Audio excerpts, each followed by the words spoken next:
आज आमी बानाबो एकटी हेल्दी रेसिपि।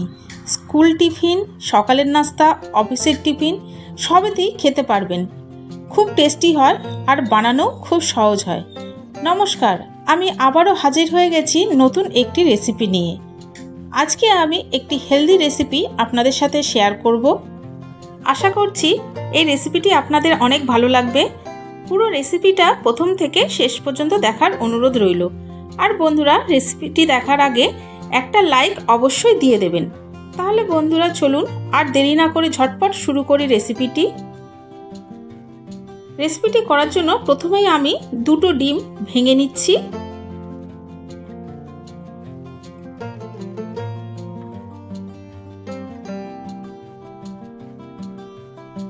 এই ডিমের মধ্যে নিয়ে নেব 1 কাপ ময়দা। এই নাস্তাটার স্বাদ বাড়ানোর জন্য দিয়ে দিচ্ছি 1 টেবিল চামচ গুঁড়ো দুধ। এইটা সম্পূর্ণ অপশনাল, আপনাদের ইচ্ছা না হলে না দিতেও পারেন। আর দিয়ে দিচ্ছি স্বাদ মতো লবণ। এবার আমি অল্প অল্প করে জল দিয়ে একটা পাতলা ব্যাটার তৈরি করে নেব। আজকে এই ভিডিওটি দেখতে যদি কোনো নতুন বন্ধু এসে থাকেন তাহলে অবশ্যই আমার চ্যানেলটিকে সাবস্ক্রাইব করে দেবেন। পাশে থাকা বেল বাটনের অল অপশানে প্রেস করে দেবেন যাতে আমার ভিডিও আপলোড হওয়া মাত্র সবার প্রথমে আপনার সামনে পৌঁছে যায়।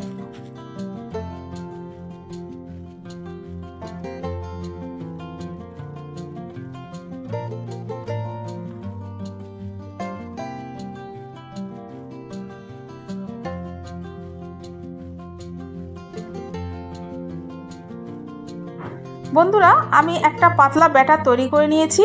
দেখতেই পাচ্ছেন কীরকম ঘনত্বের তৈরি করতে হবে। এবার এটাকে আমি কিছুক্ষণের জন্য রেস্টে রেখে দেব।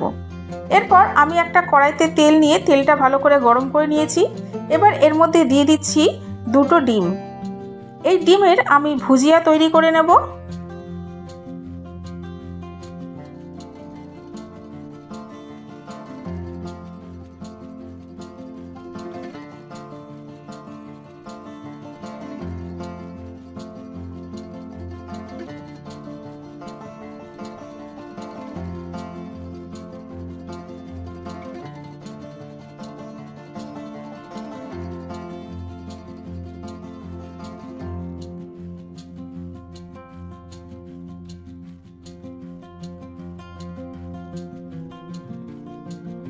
ডিমের ভুজিয়া তৈরি হয়ে গেলে এবার এর মধ্যে দিয়ে দিচ্ছি কুচি করে কেটে রাখা ক্যাপসিকাম। ক্যাপসিকামটা দিয়ে একটু নাড়িয়ে নেব। ঝালের জন্য দিয়ে দিলাম কাঁচা লঙ্কা কুচি।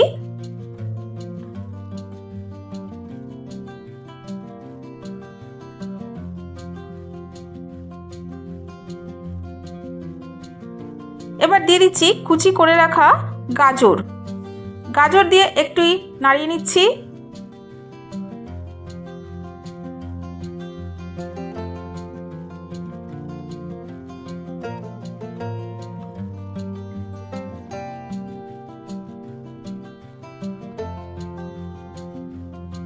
সবশেষে দিয়ে দিলাম একটি বড় সাইজের পেঁয়াজ কুচি করে। এবার এগুলোকে হাই ফ্লেমে জাস্ট একটু নাড়াচাড়া করেই নামিয়ে নেব। বন্ধুরা, এগুলো আপনারা কাঁচাও দিতে পারেন। দিয়ে দিলাম স্বাদ মতো নুন। কিন্তু আমার ক্যাপসিকামের গন্ধটা, কাঁচা গন্ধটা আমার বেশি পছন্দ হয় না, তাই জন্য আমি জাস্ট একটু নাড়াচাড়া করে নিলাম। আর দিয়ে দিলাম গোলমরিচ গুঁড়ো। এটাকে হাই ফ্লেমে একটু নাড়াচাড়া করে নেব। হাই ফ্লেমে নাড়াচাড়া করে নিলে এই ক্রাঞ্চি ভাবটা বজায় থাকবে।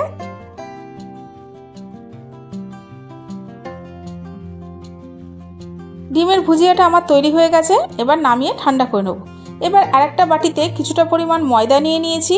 এবার তার মধ্যে দিয়ে দিচ্ছি একটু জল। একটা ঘন ব্যাটার তৈরি করে নিয়েছি। আমার প্রিয় বন্ধুরা, আমি আপনাদের জানাই আমার বুক ভরা ভালোবাসা, আন্তরিক শুভেচ্ছা, অভিনন্দন ও শ্রদ্ধা। কারণ আমি আপনাদের ভালোবাসা ছাড়া সামনের দিকে এগিয়ে যেতে পারবো না। প্লিজ আমাকে সামনের দিকে এগিয়ে যেতে সাহায্য করুন। এবার গ্যাসের ওপরে আমি একটা ফ্রাই প্যান বসিয়ে একটু তেল ব্রাশ করে নিচ্ছি। তারপর ফ্রাই প্যানটাকে খুব ভালোভাবে গরম করে নিতে হবে। গরম করার পর আমি যে ব্যাটারটা তৈরি করে রেখেছিলাম সেটা অল্প অল্প করে এই ফ্রাই প্যানের ওপর ছড়িয়ে দিতে হবে।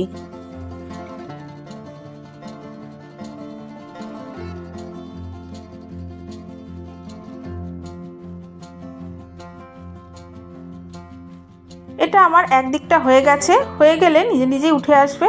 অপর দিকটাও হালকা করে সেঁকে নেব। এইভাবে আমি সব কটা রুটি তৈরি করে নেব। দেখুন আপনাদের সুবিধার্থে আর একটা করে আমি দেখিয়ে দিচ্ছি।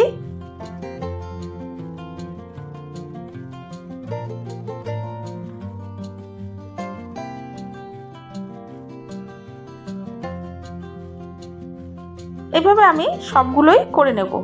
বন্ধুরা, এবার আমি একটা প্লেটের মধ্যে একটা রুটি নিয়ে নিয়েছি, তার মধ্যে আমি করে রাখা পুর দিয়ে দিচ্ছি। দেখুন আমি কিভাবে এরপরটা করছি। বন্ধুরা, এরপর আমি ওপর দিয়ে চিজ গ্রেট করে দিচ্ছি। চিজটা দেওয়াটা সম্পূর্ণ অপশনাল, আপনাদের পছন্দ না হলে আপনারা দেবেন না, তবে চিজটা দিলে এই নাস্তাটার স্বাদ বহু গুণে বেড়ে যায়। বন্ধুরা, প্রথমে আমার মনে হয়েছিল চিজটা দেওয়া কম হয়েছে, তাই আমি আরেকটু চিজ গ্রেট করে দিয়ে দিচ্ছি।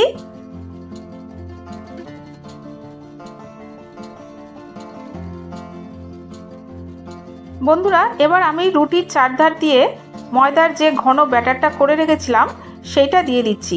এই ময়দার ব্যাটারটা লাগালে এই রুটিটা সম্পূর্ণ ভালোভাবে আটকে যেতে সাহায্য করবে।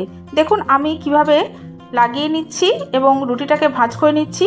আশা করি আপনারা বুঝতে পারছেন।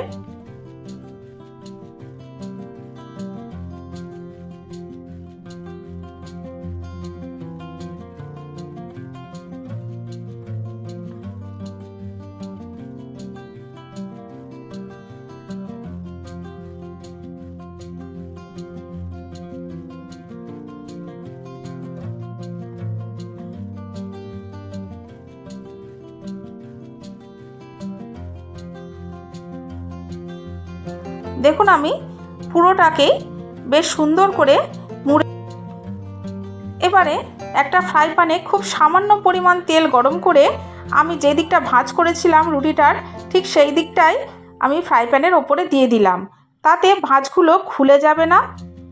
আমি 3টে নাস্তা একেবারে আমি ভেজে নিচ্ছি।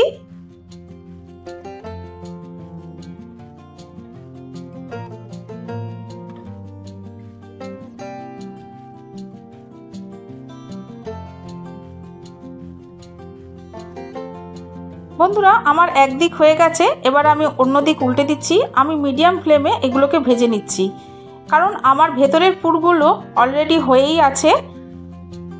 বন্ধুরা, এই রেসিপিটা আপনাদের কেমন লাগলো কমেন্টস বক্সে অবশ্যই কমেন্টস করে জানাবেন।